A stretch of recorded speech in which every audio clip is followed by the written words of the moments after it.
What are the patterns? What patterns are you seeing? I guess we might as well start jumping into standouts. Who's coming in hot? Who our title contenders are, and then who's going to be our breakout. Hey, we made it onto race tapes with our breakout predictions, so that was cool. We called Dak and we called someone else, and we got both of them quite correct. So let's start bantering back and forth on who we think's got it, or is it going to be the old faithfuls? Well, the most interesting you said was the Ronan and Jackson approach. Ronan admittedly was like riding more than any human being at full pace early. This is back in November already, December, January. And Jackson, it is surprising that he has only done the one race and the one that he took himself out on.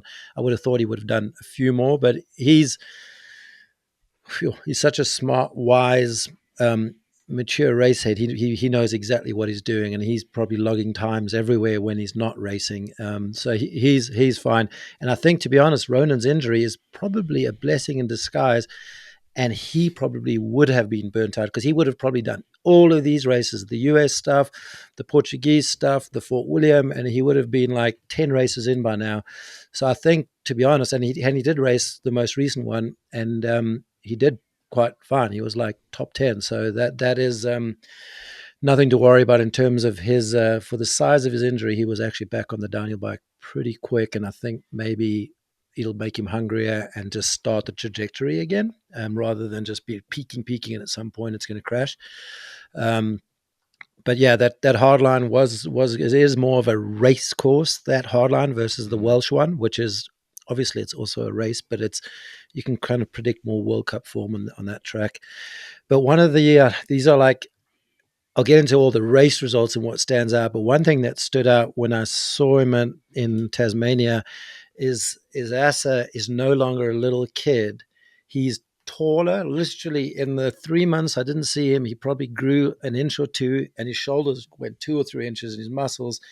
And if you think of Finn Isles, remember how small that kid was in first and second year junior? And look at the beast. He's like, he could be NFL guy now. He's actually cutting weight from 2 seasons ago because he got too strong for his own good, perhaps.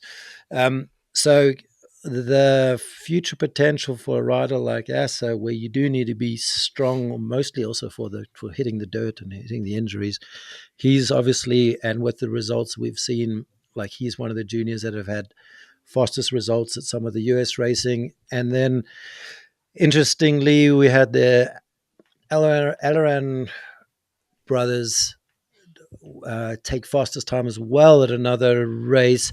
And also the Till, who's been sort of playing second fiddle to Max all season. Yet, interesting enough, when they were signed, he was thought to be the better racer, but he started all of last year off with a niggling shoulder, I believe it was a shoulder injury, that he was sort of getting strong all throughout the year. So mustn't forget, like, they got 2 weapons in the juniors, and this one is not necessarily, especially now, the slower brother has beaten the faster brother at the beginning of the season. But then, obviously Lackey's had tons of races, and it's yeah. There's some interesting notes is on the brand new bike, Tane beating Valley, and by all accounts that bike is, as you've seen, it's been hidden. It is a good bike that they're happy with and still doing testing. So that's going to be kind of one of the most interesting points for all of us, because every other bike, although some of them have some changes to their bike, but that's the biggest new thing we're going to be seeing.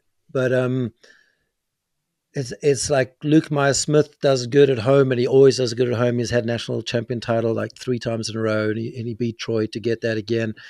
And then Hattie beating Nina Hoffman in Fort William.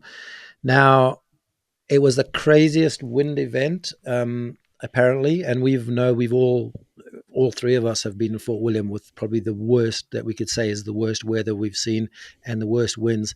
And apparently this was even up there with it. And Hattie, everyone was surprised surprised in seeding. I think she did 14 seconds, and in race she did like 4.5, almost 5 seconds into Nina.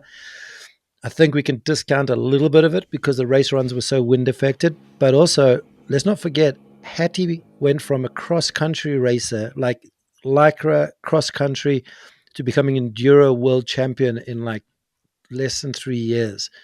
That step from XC to enduro world champion, who are riding more technical tracks than these downhill tracks, often at similar speeds, is a way bigger step than for her to go from enduro to downhill. That step is going to be a lot easier for her, a lot different, and she will take time to get used to different training, this and that. But I think she's going to be an interesting threat in the elites. Yeah. So that's, and she actually, as the enduro world champion, she didn't have any offers to race enduro. She had 3 offers to race downhill, so she was quite in demand, but none to race enduro. And but she has already become world champion, so it's maybe not a good change in her career to do something new and challenging and new goals in downhill. I would say she's on my breakout for the women. I've got a few names there, and maybe I drop them and we just segue to the women. And before we go there, maybe the juniors, the elites are lucky those guys aren't all coming up, because we confirmed that Max, Till, and Asa are staying down. Correct, Alan? Yeah. Yes. Yeah. Okay. They'll be going again. But they've been racing elite, so they're like showing times at the same time of day. And is that for UCI points, would you reckon, Alan? Like they're helping the Muckhoff Commensal get UCI points by doing preseason elite races, right? Yeah, I think for me, what's interesting is the juniors now are developing so quickly that their pace is really getting up there, comparable to elites. And with top elites racing the same races as these juniors, we can really see how they stack up.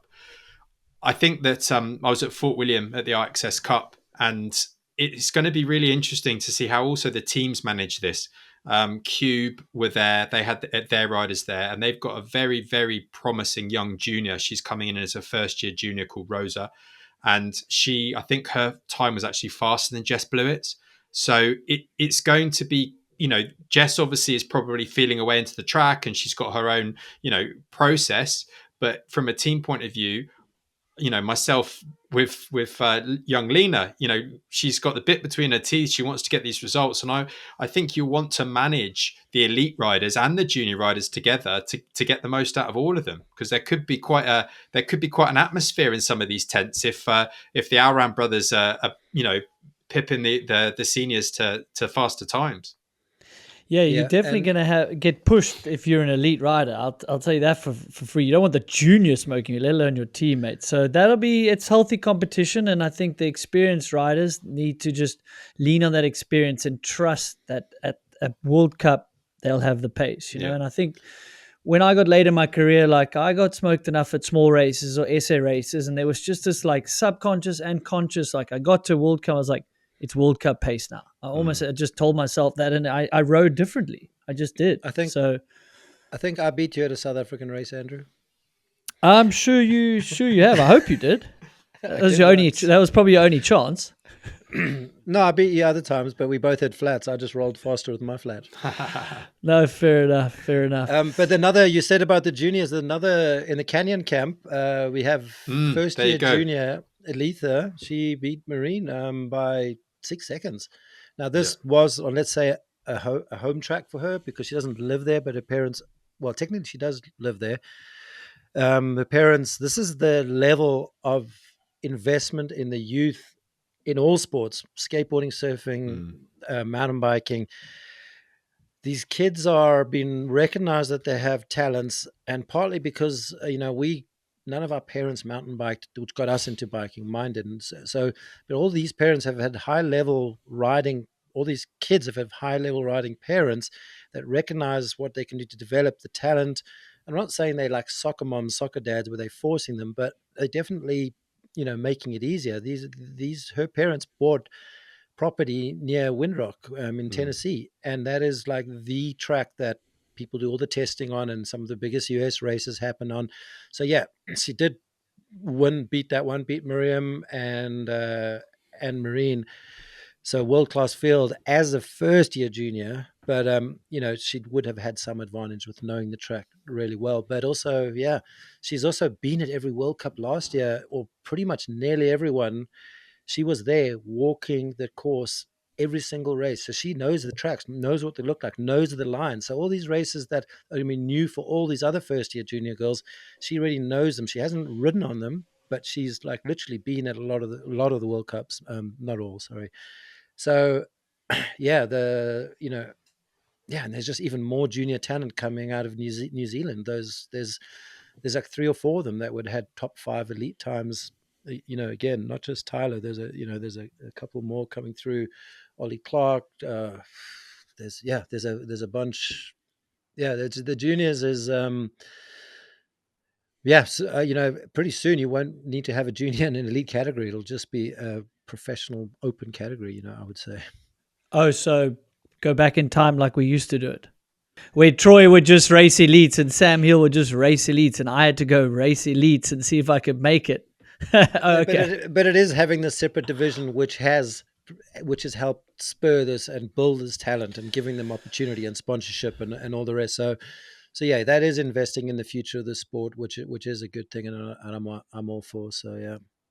No, I mean, you said an interesting thing. Like, I'm watching the tennis Netflix on Alcaraz, a tennis player, like youngest world number 1, and tennis has been famous for its soccer, all these academies. You send your kids off when they're young. Like, at least tennis, they're like in their teens. Soccer players, sometimes you go 11, 12, you might go to Manchester United Academy and stuff. So now with places like Windrock and Ride Creek, and I'm saying this is like Gwyn's generation that he's inspired, right? This is kind of the generation that grew up watching Gwyn dominate. In the US, then anyway, there's in the US, in the US, obviously Europe has their own like structure and all that stuff, but you're seeing in the US, like, that's kind of the similar to an academy is like, okay, well, let's move closer to where my kid can ride all the time and get reps. Now you got the Monster Pro Downhill Series, which we should definitely talk about, like someone like Gwyn, because of that, as well as more racing and the travel, he's going to race that whole series and do only 7 of the 10 World Cups. So it's kind of a tie-in to creating this other series, is giving people opportunity to race at a super high level in front of their sort of stars that they look up to. I mean, if I had that at home, I mean, I would have been a bit better, because I would have, like, I barely got to see Greg at home at a race. So I never got to even watch what it looked like for him to ride down a hill. So it's pretty damn awesome. And maybe as we get into this, I said an interesting point, and maybe I'll just put a bow in it. Like, it is super interesting that someone like Gwyn, because of that series, as well as, I think, getting older, wanting to stay home more, the travel to Europe is draining, is doing 7 of the 10 World Cups. Super interesting, because he can race the Pro Downhill Series supported by Monster. So that's super interesting. And we've got a few other riders that will do so. So I think that's exciting. But also, he potentially won't be in a title hunt if he does 7 of the 10. No, but he does. He interestingly said on your podcast, which was a great 2-parter podcast, Andrew, he feels that he could have won Champeray that the year Danny won it. So and I remember in the dry he had a good shot. Well, he said even in the wet, but we've seen he can ride in the wet. Maybe not. He definitely got better riding in the wet. We saw what he did in Mont-Saint-Anne, but it would be interesting this year if doing less races and he is super fired and is like, you know what, this maybe is my last chance of winning a world champs, Yeah, it could be cool. And if he comes out to Champery and that'll be, that's the good thing about world champs. It is just a one-off event and it's like anything goes. Very interesting podcast. And then, like, there's, but you got to there's a lot of people in the US pushing US downhill, Clay Harper and Nico, what they've done for the riders in the sport. And it's good to see it on the up for sure. And let's develop more talent. So Alan, with Gwyn, we potentially have said he's not in the title hunt, but maybe he does very well at the second one and he decides to do 9 of the 10. I don't know. Shall we go title contenders into breakout season and then go over to the women? So my money's is your money not on Amory at current form after what he did last year and the preseason? Is that technically on paper the safe money for the title? I'd say that you've got the great thing with the French riders who are still, I would say, the ones that are holding the cards at the minute. You've got Loris, you've got Loic, and you've got Amory. I'd say Loic and Amory are so different in their approach. If you were just to go on raw speed and throwing everything at it, Amory's your man. But we've seen that he comes off and he's had his injuries, and maybe the more scientific Loic, where he seems to be a bit more calculated over this longer series. I think they're both going to be in the hunt, but I do think that there's some young riders that don't know anything different, as Sven was talking about with Ronan. I was out in New Zealand when Ronan was out there, and obviously working with Ronan, I'm often trying to put the reins on him a little bit and say, you know what, you're doing a lot, and everything you're doing is really high intensity. And like you alluded to, that injury in at hardline, it was quite a big injury, and it sort of allowed him to have a bit of a reset because his raw speed is so high. So you've got these riders, Lockie as well. He just doesn't know anything different apart from to go absolutely flat out. So you get a string of a few results come together, and I do think, as we've all seen in years past, you string a couple of results together and the momentum and that sort of wave can carry you through. And it could be that the series really does throw up quite a mixed top five. It could be there's quite a mix, trying to get someone who's used to their bike. We've got a lot of riders changing bikes, and we had Danny go one way on a setup and he just couldn't generate speed. And it was fascinating because then after Portugal race was done, I'd ridden back to the hotel and we got a phone call from Greg, and Greg had said, I think we found something in the bike. You need to come back to the track. We're going to do some more runs. So we were doing runs at 5:30 that evening, and his times were race times and he was cruising. So you see what I mean? You need that bike to work with you. So I think that I don't know how Benoit's going to get on with that, Scott. I'm sure it's going to be fantastic, and he's testing. But I thought maybe he'd have done more racing because of that. So there's so many question marks with bike, rider, and approach that are going to affect the overall standings. Yeah, Alan, you know what's interesting? It made me think, like, with 10 races and how much talent and depth we had. Like, we haven't spoken about Troy with a 10-race series. Does that play into Troy's favor? You've got your wild cards done. Is Lockie going to break out, win one, and go on a tear like momentum? You don't know. And I have a sneaky feeling it's going to be like Supercross. First few races, yes, everyone's there. And then we're going to be like, oh, shucks, we've lost so-and-so as well. Maybe a little bit less in Supercross, hopefully, but we might have one of those. We can have a crystal ball right now, and there's going to be so many variables with 10 race series, some new venues, things like that. People come back from injury. So I'm looking at that list I sent you guys, and I'm not going to get it right. But if we say Loic's coming back from injury, which I kind of didn't follow so closely. I don't think it was too. I don't think it wasn't was too bad. Public. Oh, it wasn't too bad, and yeah, anyway. And then you've got Jackson as well. So you got to throw him in the title conversation. You got to throw Dunn in. You got to throw Troy. Do you throw Colburn? You throw Finn, Lockie, Danny. Like, anyone I don't mention is not disrespect from my side. It's just like there's so many guys before a season starts. We're like, okay, who could it be? But if I was to put money, I am gonna put your Loic, Amory, Troy, maybe. Just like someone that can get it done throughout a season. And you've not even mentioned Loris. I haven't mentioned Loris, and that's bad coming back from an injury, which could be similar to Loic. Loris is probably one of the biggest news signings going to Commensal. We actually should unpack Loris. Let's do that, Sven. I mean, the Loris to Commensal was like definitely a surprise to me, but now seeing how the whole World Series teams are setting up and what it means for the future, 10 races, injuries, if you want to be guaranteed, if you're one of the top teams that are investing a hell of a lot of money, I mean, they've scrapped their enduro budgets, they've scrapped their advertising budgets. Like, it's like these brands that are supporting these top tier teams, like, and there's like, of the 10 big ones, there's like 5 or 6 super big ones.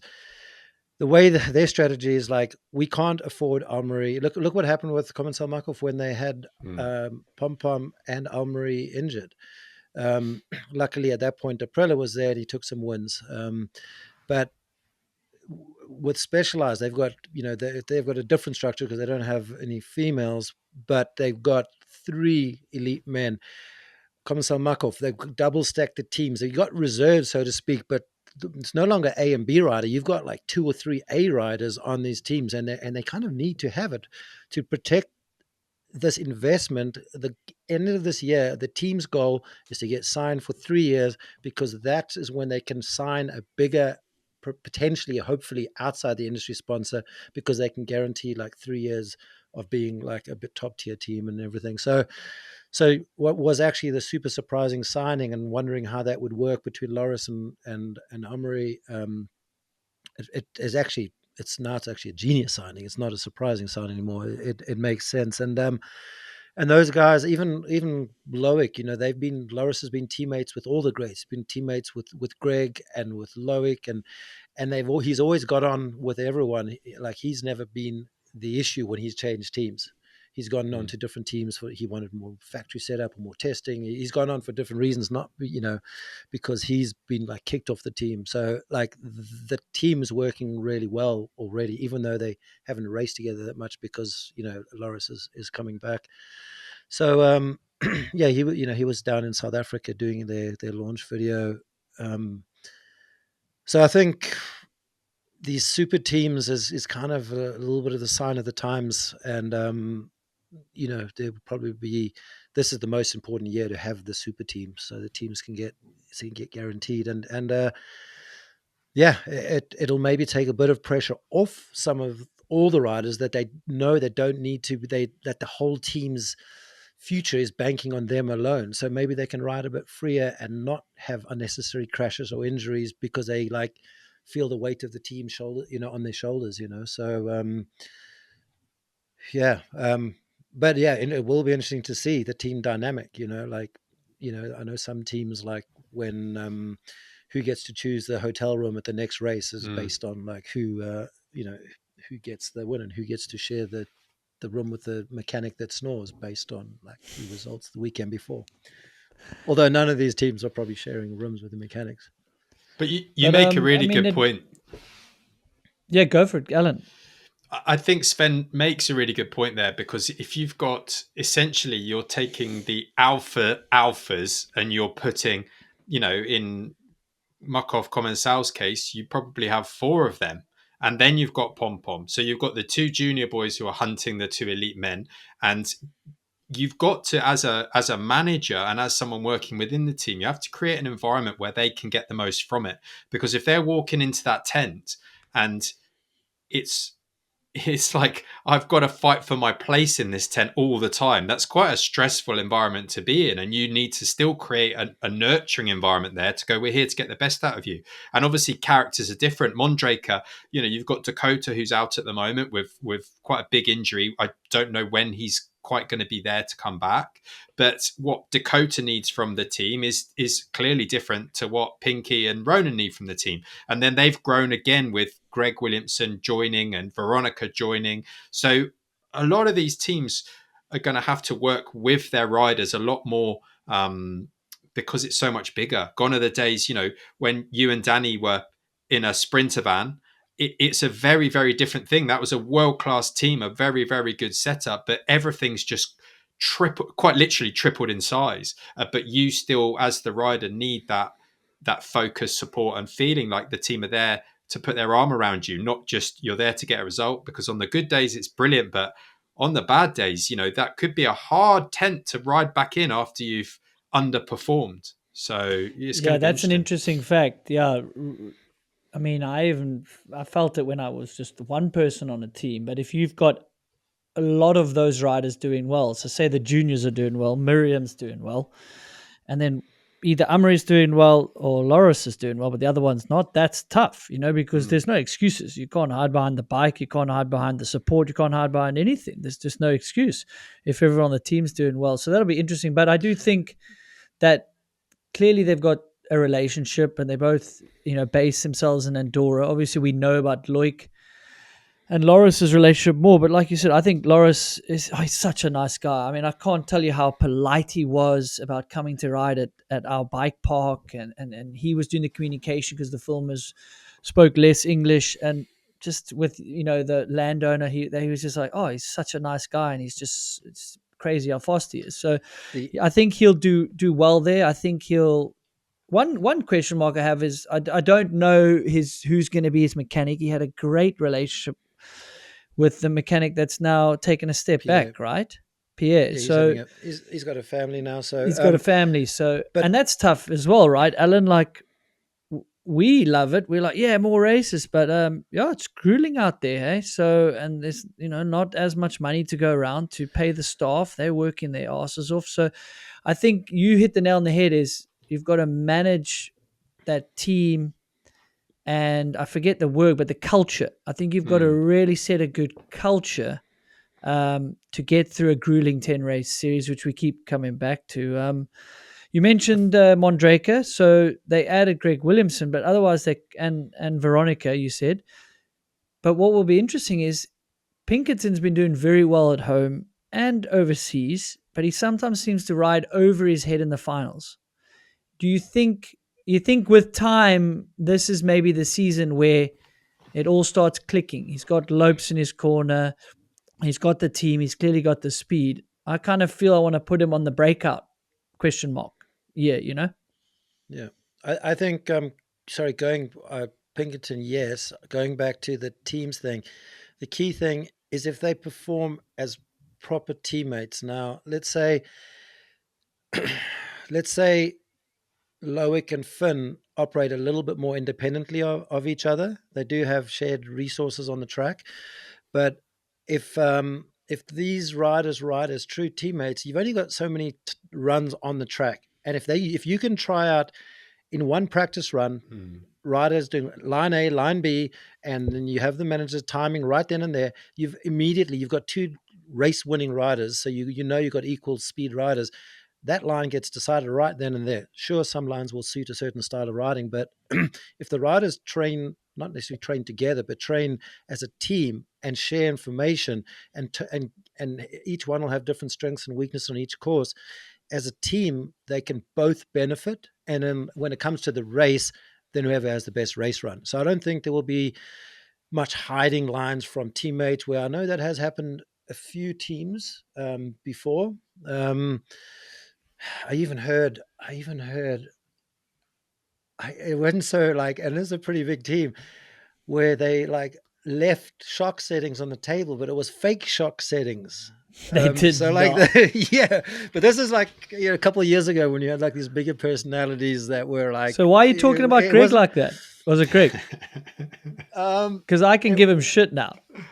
It wasn't because he's just. It wasn't Greg. It was a different team. It wasn't on the no, same cruise. But there's like one of those rare instances where you like But I think working as a team. No, man, we all did that, dude. There was always times where you're like, yeah, I'm going to take it easy, you go hard. You're like, yeah, I'll do this line. And we're like, you're not doing that line in the race. Come on, even to your teammate. But when it works well, it works very well. Alan was mentioning when Danny and I started clicking and we were sharing resources, and Oscar, and when Alan was there, we cut through the noise, we cut through the doubt, and we helped each other. And you obviously have to realize, like, okay, Danny likes that line. Doesn't mean I'm going to be able to ride it or whatever. But when you are able to share those resources, and I think it's going to be way more critical than usual with the schedule. That's an interesting point for sure. And just to piggyback that, Andy, Kolb, and Charlie were fantastic at that for a number of years, sharing lines, working well together, riding together, and now that relationship has split in a way. They're still really good friends, and there's no drama there. But Andy going on to a different team with Oshin, and Charlie sort of being the number one rider very clearly on the Athertons. It will be interesting to see whether they'll try and link up in practice and almost do that, continue riding together like that. Because like Sven was saying, he makes such a good point. In downhill, the riders that realize that it isn't necessarily a zero-sum game. If I win and you're second, we've both done really well. That's great for the team. That's great for us. It shouldn't be I win, you lose, or vice versa. So the people that can ride together, there's times when, like you say, that you need to get the data and the information, which is the best line. Let's work together and cut through it. We can both benefit,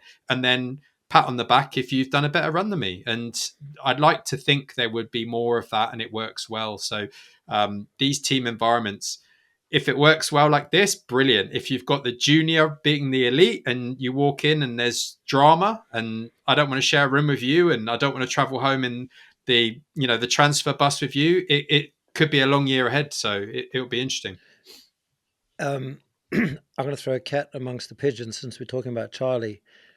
Who is going to be the first person to win that 100,000? And do you share it with the team? Do you share it with the? Okay, there's that. Okay, so are you going to go? Are you going to? I stole that from Alan. I stole that joke from Alan. I keep messaging Rachel, and like she did. What did she just do recently? That'll pay for a lot of school fees in college. Let's go. She got second at Sea Otter, and I congratulated her, and I was like, hang on, if you would race Sea Otter, which all top downhillers hate to race because it's like literally like an enduro sprint, for her to get second at Sea Otter, she just said, oh, it's just Sea Otter, it doesn't count as downhill. I'm like, actually, Rachel, if you can get a second at Sea Otter, that's way more impressive to me than you coming to get a top 5 at a downhill World Cup, because it means you have drive, determination, you are in some kind of fitness. Sure, you're not the same level of competition, but like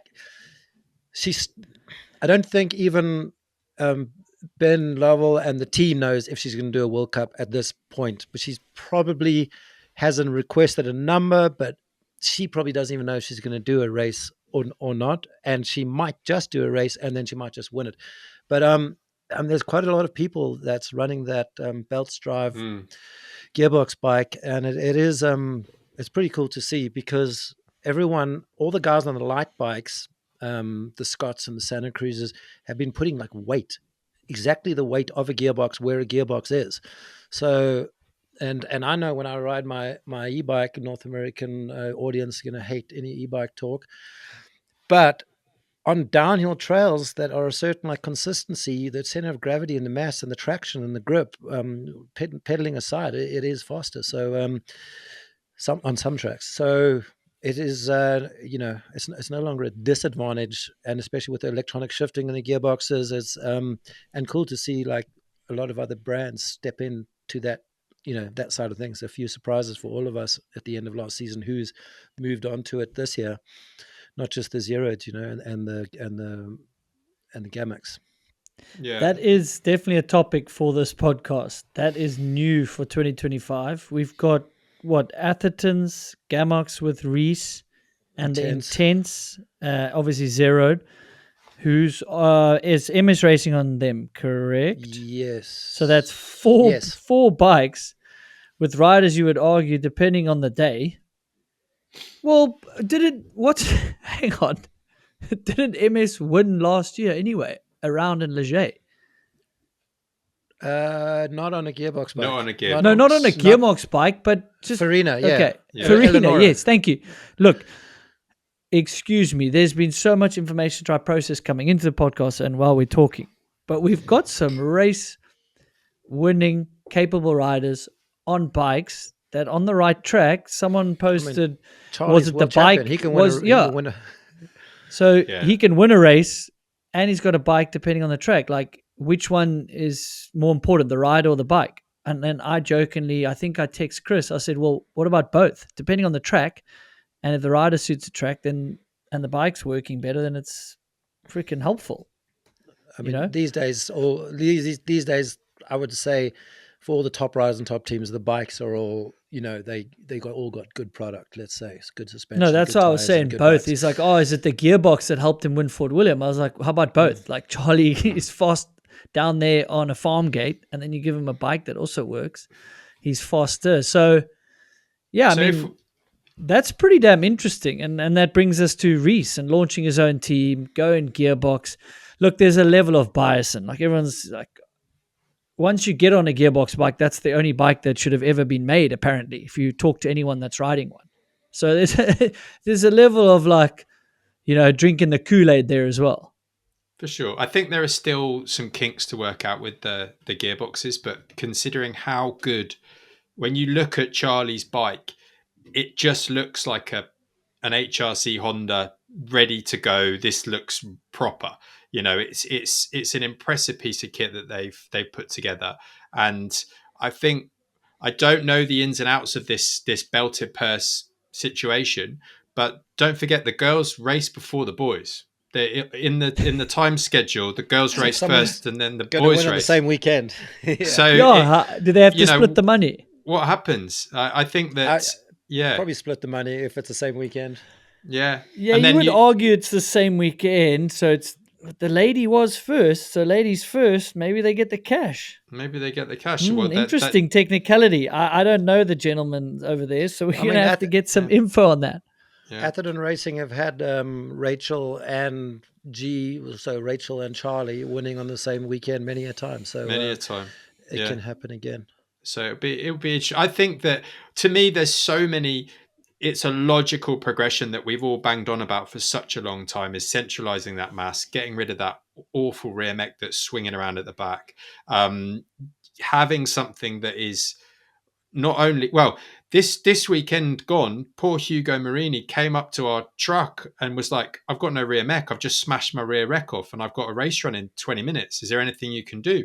And I happily loaned him a rear mech to go racing. And that's sort of, to me, it was like quite a funny thing, because that is such a common problem that we all go through. You smash it on a rock and it's toast. And I think that the gearbox certainly has a lot of benefits, and the development that they've been able to put in, I think almost it's because the shackles have come off a little bit. If you go back 10 years, it was the two big S companies that were controlling most teams, and they sort of had a handle on it. But now that the input of those companies isn't quite as big, and they haven't got those handcuffs on quite as much, so there are a number of teams that feel, hey, you know what, we're going to go this direction. There's a lot of interest in it. And from my understanding, if it is claggy mud, there are problems. But if there's not claggy mud, you're okay. So that is a potential downfall, is claggy mud, and then depending on track, probably carrying speed and weight, and then on other tracks that's a pro. So depending on the track, but claggy mud can cause an issue there with shifting or potentially derailing a belt. What are you hearing that you're allowed to talk about? That's my understanding, and it's worth saying this hasn't come from Charlie or Charlie's bike. This is from some other riders that I know have been on this, and they've had problems with the belt being thrown off. So I think that you can cover it. Yeah, you have mechanics that do all sorts of, like, they see these problems and they thrive on it, and they come up with these ingenious solutions to them. People used to cover with the little tin cans the back of the disc brakes for the mud, and now we're seeing more front rotor fenders coming onto downhill bikes in even just slight rain. Also the whole drive and the gearbox thing is maybe because the suspension platform that a lot of people are shifting to over the last 2-3 years, that the mid-high idler pivot bikes work well in a gearbox configuration. So it's also opened up that kind of suspension platform first. You choose your suspension platform and then your drivetrain, and these two actually work hand in hand nicely together, which is a bonus. So those are some great points. I mean, I feel like at the top level, one race run, even in the muddiest conditions, I would hope. I mean, the bike's going to be prepped clean before, as Sven said. They'll maybe figure out ways to get less mud in there. So I wonder if we'll have an issue in a race run, but time will tell. That's why we go racing. If it's going to happen, it's probably going to happen in a race run. But it is awesome to see the industry step up, or outside industry and industry step up for that sort of prize purse. So if people aren't aware, there's $100,000. Anyone on a belt-driven bike, or that Gates belt-driven, for winning the first World Cup. So that's awesome. That's very Yeah. cool. And that might be the financial backing Reece needs, because, putting a team together in this economy is not easy.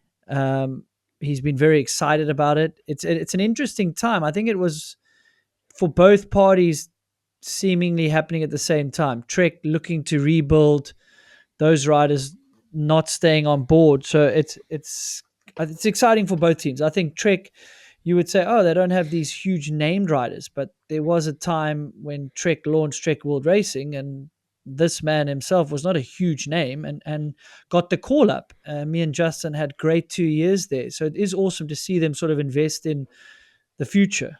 But we could have Yeah, a they've got a breakout young win, and Matt Walker has won a title before, and he had great pace at the end of last year. So I think that team is a lot more exciting than it potentially looked as they launched it. Does that make sense? and Lackey was winning Poland True. until he Yeah, yeah. didn't, and Yeah. and this is the first race of the season. So On a Trek. yeah, exactly. And then they've kept the with Ollie being on board as well. They've kept that dynamic that worked so well with the union, even spread over 2 years. And interestingly enough, the union sort of lives on with. It's evolved into Joe Bowman doing athlete management as well. So that's good to see, things end and other opportunities arise or new other things begin, which was, if anyone doesn't know, that's Joe Bowman who put together the union over the last couple of years. Has done an amazing job identifying, developing talent and getting the results. And now, because of that vision, it's a perfect fit doing sort of an athlete management company alongside his Steel City Media. One other name I just wanted to, just looking at some of the New Zealand results, it's not just that she won, it's but who she beat and about how much. But Jenna Hastings, since becoming junior world champion, she's kind of sort of like when you transition from being the top junior to the top into the elite, it's a bit, other than a Valley and a lot of the junior men these days, it's a bit harder, I'd say, in the junior women's field to make that transition. And Eris was about to do that this year as well. It's a big jump. But she's now sort of found her feet and her speed, and and I've said to Bernard, I said, wow, she's definitely looking a lot different at the beginning of this season in this off-season races than she has at any point in her career, based on who she's been beating and how much. So she's obviously she said, I know all Bernard said is like, they don't train together and he just likes to do lots of runs, where she's like now putting in the strength training in the gym and all the other stuff. So whatever she's doing to her training this year, it's definitely paid off in her early season results, and hopefully they can carry on through to the World Cups. Yeah, I had her as a breakout question mark. Can this be the season that all things? She's clearly got the talent. She had the potential.